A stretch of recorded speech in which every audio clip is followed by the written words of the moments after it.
Foi por isso que você rompeu com o Bolsonaro? Cara, todo mundo... assim, eu falo pra você que eu me arrependi muito, né, de ter lutado tanto para a chegada do Bolsonaro na presidência. As pessoas me criticam, falam, porra, mas tu não pode ser um cara como você, não pode ter sido tão ingênuo assim, Frota, a ponto de não ter visto antes o que ia acontecer e etc e tal. Mas eu mergulhei de coração na parada, porque eu achei que naquele momento ele ia realmente... fazer uma asepsia na política, ia mudar a situação, a gente ia conseguir respirar de vários outros governos que já vinham. E eu não tive assim uma briga com ele. Eu, na verdade, o Bolsonaro, quando ele assumiu a presidência, logo em dezembro, né, que era dezembro de 2018, a gente começava em janeiro, em dezembro de 2018 eu comecei a entender e a ver várias coisas que não eram o que vinham acontecendo durante a campanha. Ele virou uma outra pessoa, colocaram um cinturão, blindaram o cara e apareceu pessoas que eu nunca tinha visto no decorrer da parada, né, da campanha. Sabe quem são essas pessoas? Vários. Apareceu um monte de militar, apareceu um monte de cara de terno, apareceu gente de tudo que foi lado e blindaram o Bolsonaro. E a cena marcante, onde eu comecei a ficar, sabe, assim, pensando, foi quando eu estava no Banco do Brasil, onde foi a transição do governo Temer para o governo Bolsonaro.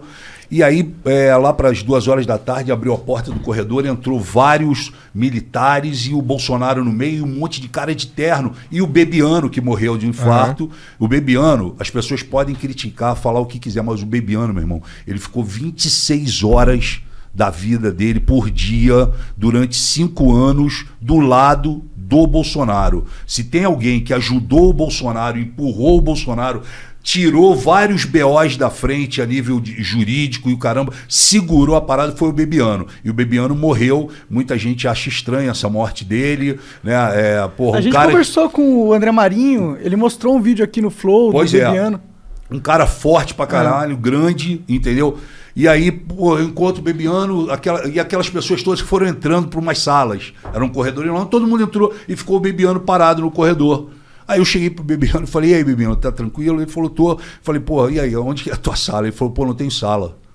Eu falei, como tu não tem sala? Ele falou, pô, eu não tenho sala e não sei o que eu vou fazer ainda no governo. Tu acredita, Frota?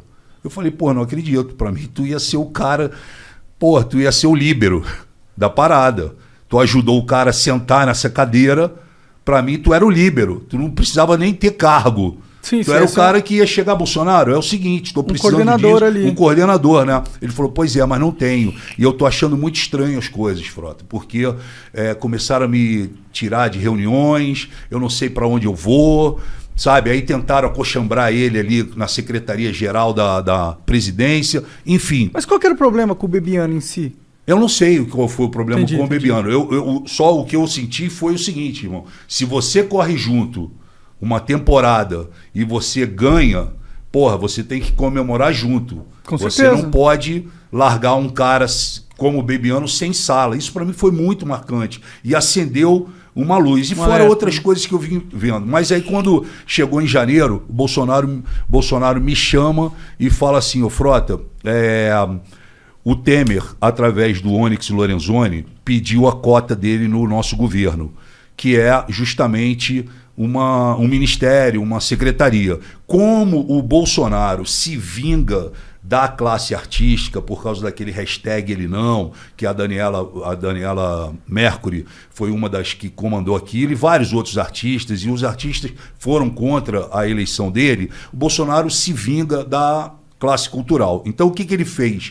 Ele, assim que ele assumiu, que ele sentou na cadeira, ele tirou o Ministério da Cultura e transformou numa Secretaria de Cultura. Ele já diminuiu ali. E aí, como o Temer tinha pedido ao Onyx uma fatia, Bolsonaro chegou para mim, e eu tenho gravado isso, que dia eu posso até mandar para vocês, o Bolsonaro, o Onyx chega e fala, ó, precisa colocar o Osmar Terra em algum lugar. E aí o Bolsonaro coloca o Osmar Terra na Secretaria de Cultura, sendo que o Osmar Terra nunca pô, fez nada pela cultura do país. E aí o Bolsonaro me chama e fala, Frota, é o seguinte, não gosto do Osmar Terra, ele não vai fazer nada pela cultura, mas eu preciso o seguinte, embaixo da secretaria, do secretário de Cultura, tem 6 secretarias importantíssimas para o fomento da cultura no país.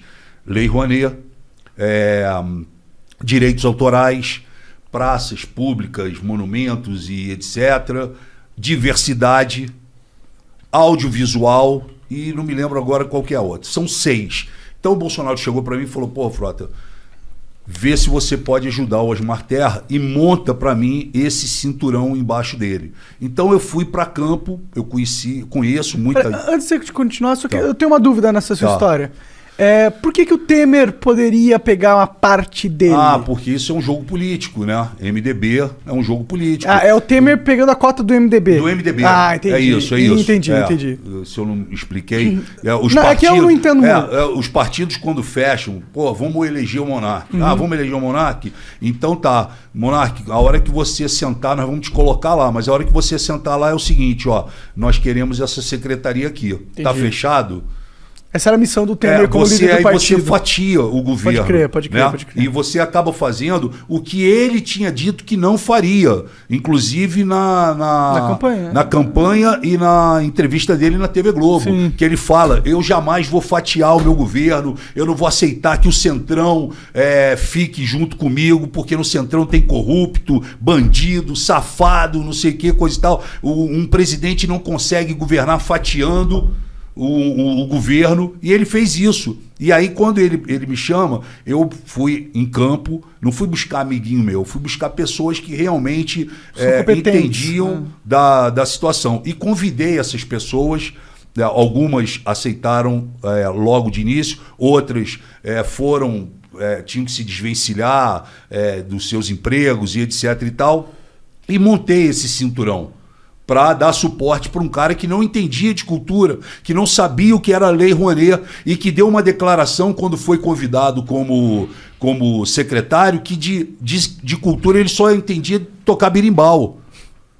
Aí, pô, eu montei para ele e já era no final do ano, o Osmar Terra, a família dele, mora no Canadá. Então ele falou, olha, Frota, eu tô indo pro Canadá, a gente resolve depois. Eu falei, não, vamos fazer o seguinte, teu avião vai fazer uma escala em São Paulo, você vai ficar lá umas 3 horas, eu vou levar todo mundo para um restaurante no aeroporto e vou te apresentar os seus possíveis secretários e etc e tal. E como você não entende, você pode estar certo que eu estou colocando aqui pessoas que realmente são do meio, sabem, tratam bem de cada tema. Pô, tranquilo. E aí ele foi no avião dele, enfim, eu montei toda a situação lá no restaurante, no aeroporto, enfim, e apresentei todo mundo para ele. Falei, ó, esse aqui, essa aqui, esse. Apresentei o secretariado dele.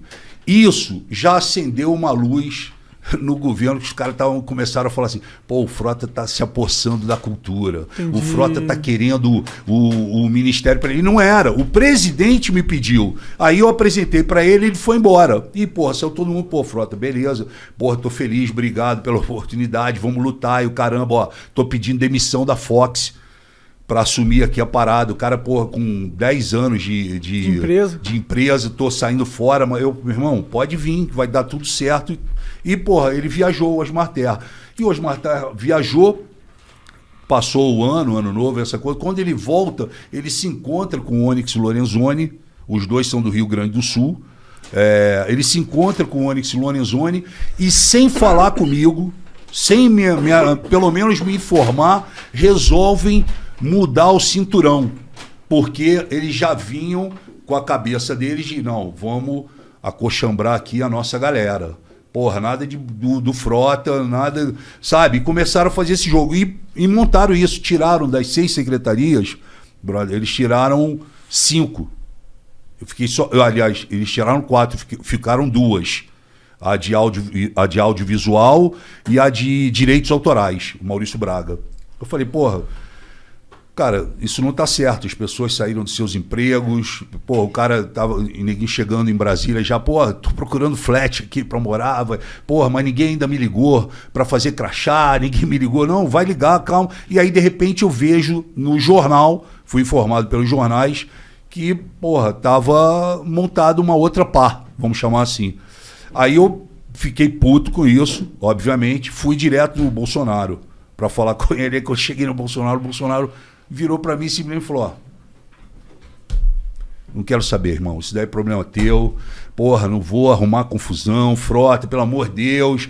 Falei, caralho, como pelo amor de Deus? Você pediu pra eu montar uma parada, eu tirei as pessoas, botei as pessoas aqui e agora você me fala, pelo amor de Deus? Não, porra. E, cara, um monte de gente falando na cabeça dele, não, é amigo do Frota, vai dar problema, aquela porrada de coisa. Enfim, limou os caras, eu fiquei puto.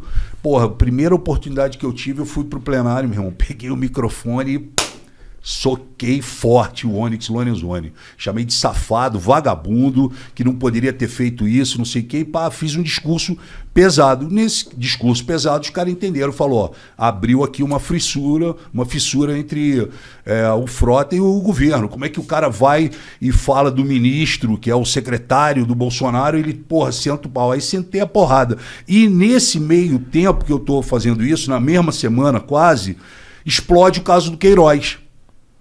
Que aí, porra, o Paulo Pimenta do PT faz um discurso muito forte e aponta pra gente que tava ali embaixo, aquela galera nova do PSL, que eu tava junto ali, eles apontam e falam, porra, eu quero saber de vocês que subiram, que se elegeram falando de que iam combater a corrupção, que não sei mais o que, eu quero saber quem é de vocês que vai subir aqui e pedir a prisão do Queiroz. Aí eu pulei e falei, eu quero a prisão do Queiroz. Falei no microfone, ele de um lado e eu do outro. Eu quero a prisão do Queiroz. Quero saber se você quer que o Lula continue preso. Porque eu quero a prisão do Queiroz. Porra, aí, meu irmão, o telefone tocou, Bolsonaro, você tá maluco? Você quer fuder meu filho? E porra, como é que tu pede a prisão do Queiroz, caralho? Não sei mais o que, pagando pra mim, em geral. E passou uns 15 minutos, veio o Flávio Bolsonaro. Flávio Bolsonaro chegou no plenário e falou assim pra mim, porra, papai tá puto contigo, Frota.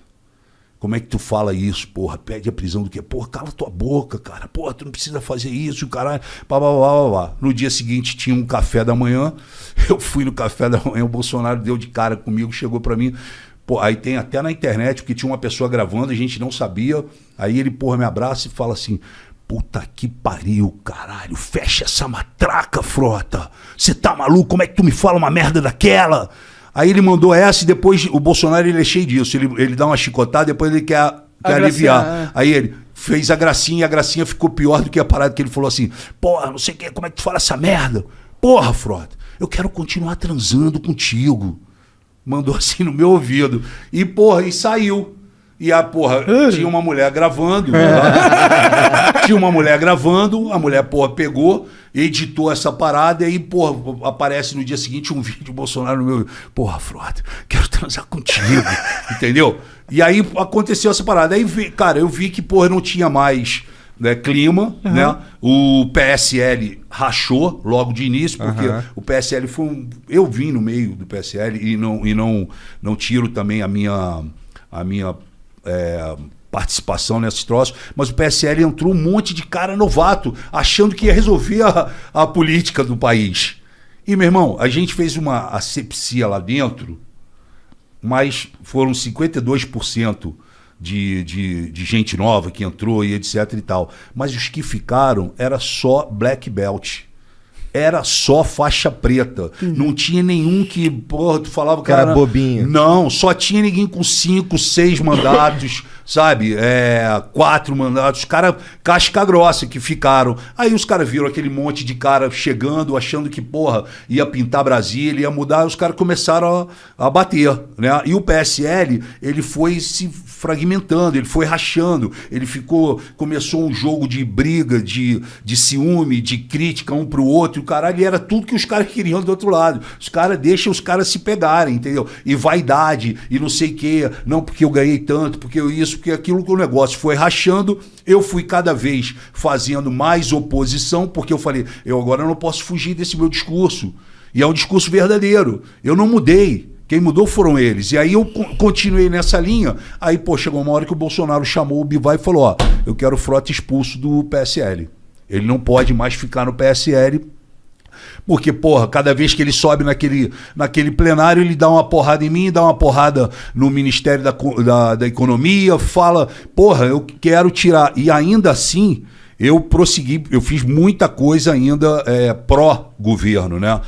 Não só ter votado com eles, mas eu fiz muita coisa, como fiz a coordenação da Previdência, fiz a coordenação da CPMI, da Fake News, sou titular ainda da Comissão Especial da Cultura, enfim, fiz muita coisa, só que o meu viés foi atacando, e eu fui entendendo também, sem querer me alongar aqui com cara, vocês. fica à vontade. Tá sendo interessantíssimo saber do... Como assim, cara, se alongar?